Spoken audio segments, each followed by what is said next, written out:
So we're going to look at the factors that affect effective listening. And these are various factors. We'll start off by looking at the linguistic factor. When we talk about the linguistic factor, we are referring to the phonological, syntactic, and semantic codes. Phonological codes are those that deal with vowels and consonants, stress, and intonation. The syntactic codes are the codes that deal with the word class, or how words are collated. And then semantic codes refer to meaning. So that linguistic factor, when these things are not used properly or in the right manner, it can affect your listening. For example, a wrong word is used, you're wondering, this is a speech error, and some students will tune off, some will tune in, or some pay more attention to picking out the errors and missing the point of the lecture. Wow. The second factor is the one we call stylistic considerations, and this deals with the rate of speaking, delivery, with accents, and with mannerism. You are in class. Cover your nose. You'll be bombarded with a lot of different people. Many lecturers come in and take different courses, and each person has his or her own idiosyncrasies.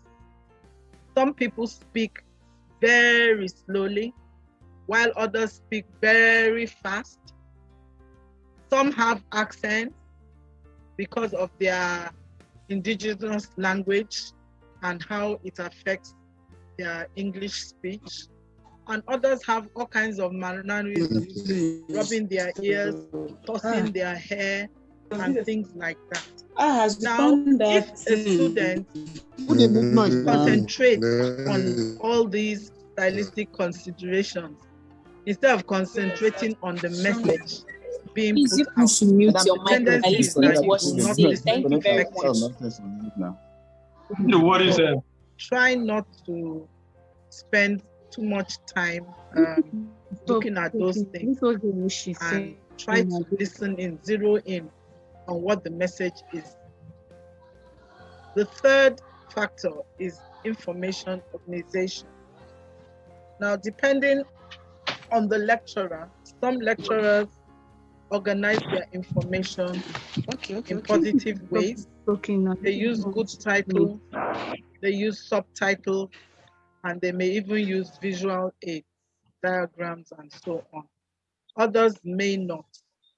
So you find out that where a lecturer does this, all the information that he's given is well organized to help to enhance their students' listening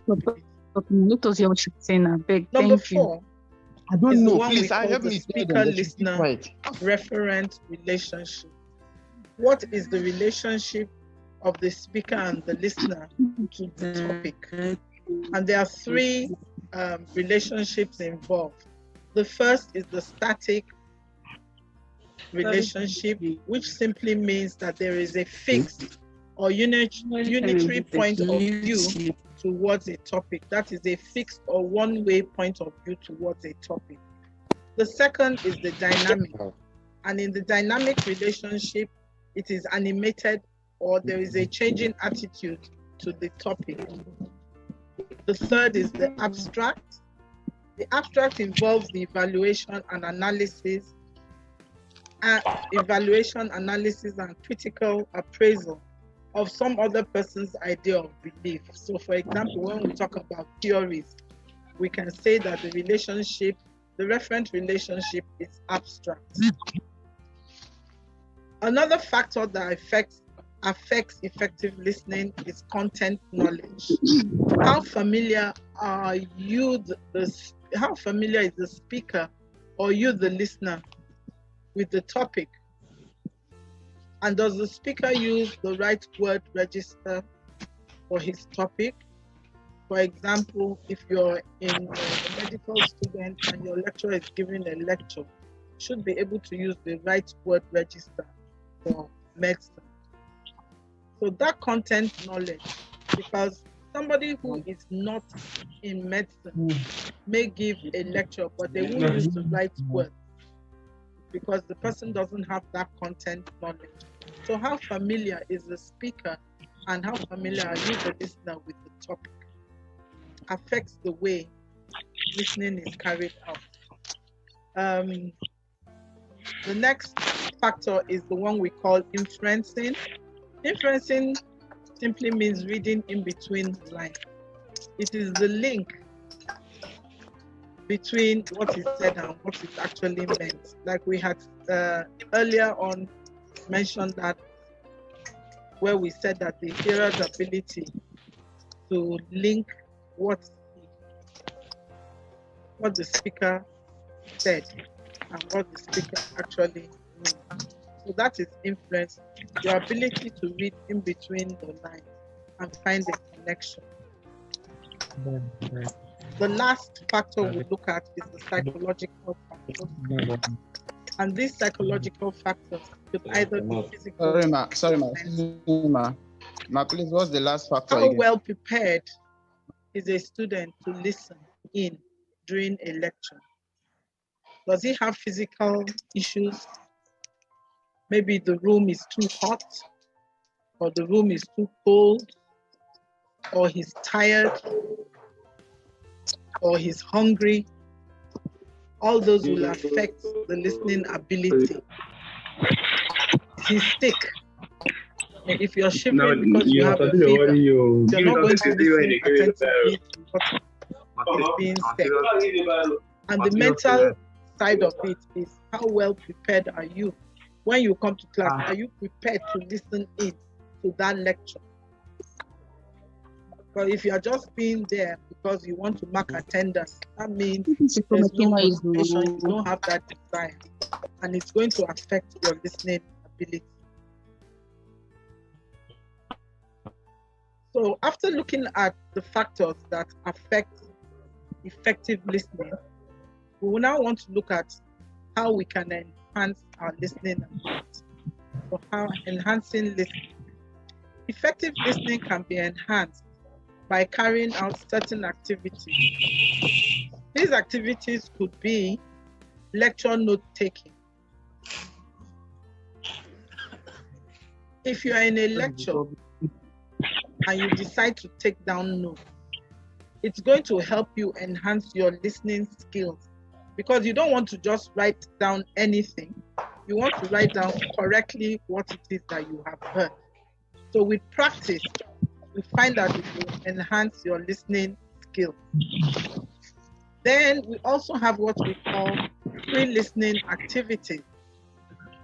In the case of pre-listening activities, it simply refers to those activities that can be done that will make you prepared to listen to the main lecture. We'll look at two of those activities. The first one is brainstorming. Now, brainstorming is an activity whereby a lecturer could come to class and say, I group every member here into, say, 4 groups. And this group, I want you to maybe look at, brainstorm, and see how you can define listening. And then group B, brainstorm and see what factors affect listening, and so on and so forth. So you find out that the group comes together and they take that subtopic or that topic and they talk about it. Now, when the lecture is now given, they'll now want to see if those things that they had put down are what the lecturer is going to say. Are they right or are they wrong? So that's an example of brainstorming. Then the second pre-listening activity is the one we call onset questions. So for example, today, our lecture is on listening. I could have started off the lecture by asking a question. What is listening? And I expect all of you to put down some answer on your paper. And then that's an offset question. So now it zeroes you in to listen to the lecture and find out if what you put down is actually right or wrong. Okay. And then you learn more and get more information about the topic. Now, apart from pre-listening activities, we also have what we call post-listening activities. These are the activities that are done after a lecture takes place. One that we are very familiar with could be quiz, whereby after the lecturer now asks certain questions. And it will now show how well you have listened. If you get the answers right, it means you listened well enough to the class. And if you don't, then there was something wrong. And then the second one is summary. So after a lecture, the lecturer could say, write down a short summary about the topic. And of course, if you didn't listen properly or effectively, you will write the wrong things down. But if you did, your summary should be correct. Okay, so that brings us to the end of this revision class. I'd like to say thank you for listening.